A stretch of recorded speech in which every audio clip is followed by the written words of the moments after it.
আজি মই মেগীটো বেলেগ এটা টেষ্টি বনাই খাম আৰু এইটো টেষ্টি মই আগতেও খাওঁ আজি কিন্তু আপোনালোকৰ মাজত শ্বেয়াৰ কৰিম তাৰ বাবে মই লৈছোঁ 2টা ডিম আৰু লগতে পিঁয়াজ এটা কাটি লৈছোঁ আৰু ইফালে 2 কাপ পানী গৰম কৰি লৈছোঁ আৰু ইয়াতে মই মেগীখিনি দিলোঁ আৰু মছলাটো দি দিলোঁ এতিয়া মই মেগীৰ পৰা পানীখিনি শুকাই যাব দিম যিহেতু মই আজি ৰেচিপিটো বেলেগ এটা ষ্টাইলত বনাম আৰু অলপমান নিমখ দিছোঁ যিহেতু মেগী মছলা নিমখ থাকে তথাপিও অকণমান দিছোঁ সোৱাদটো ভাল হ'বৰ কাৰণে আৰু এতিয়া মই পানীখিনি শুকাই এনেকুৱা অৱস্থা পাইছেগৈ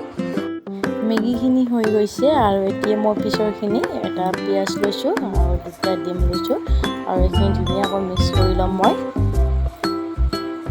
ইয়াতে মই অকণমান নিমখ দিম যিহেতু মেগীত নিমখ দিয়া আছিলে আৰু লগতে এইখিনি মছলা মই দি দিছোঁ আপোনালোকে যি মছলা আছে তাকে দি দিব পাৰিব আৰু মই এইকেইটা মছলাকে দি দিওঁ যিহেতু মোৰ তাত আছে এতিয়া মই এইখিনি ধুনীয়াকৈ মিক্স কৰি লৈছোঁ এতিয়া মই টাৱাখন গৰম হ'ব দিছোঁ আৰু তাৰপিছত মই ৰিফাইন দি দিছোঁ আপোনালোকে মিঠাতেলো দিব পাৰে ফাৰ্ষ্টে মই কণীখিনি বনাই ল'ম যিখিনি মেগী মই বনাই থৈ দিছিলোঁ সেইখিনি মেগী মই কণীখিনিৰ ওপৰতে দি দিছোঁ এইখিনি মই এতিয়া ওলোটাই দিছোঁ আৰু যিহেতু মাইনা ওচৰতে আছিলে তাই খাব বিচাৰি আছিলে উৎপাত বহুত কৰি আছিলে কৈ থাকোঁতে অলপমান তলত লাগিব ধৰিছিলে কিন্তু লাগিব নাপালে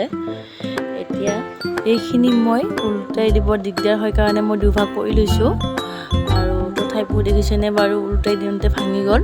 তথাপি একো নাই যিহেতু খামেই এইদৰে যদি আপোনালোকে মেগী আৰু কণী বনাই খাই পোৱা নাই তেনেহ'লে খাই চাব বহুত টেষ্টি হয় আৰু যদি ভিডিঅ'টো ভাল পালে তেন্তে লাইক কৰি দিব আৰু লগতে ছাবস্ক্ৰাইব কৰি দিব নাপাহৰিব টেষ্টি ন ধুনু টেষ্টি হৈছেনে হা টেষ্টি সেইখিনি কিন্তু আমাৰ দুইজনৰে হয় কিছুমানে ভাবিব আকৌ মেগী দিছেনে বুলি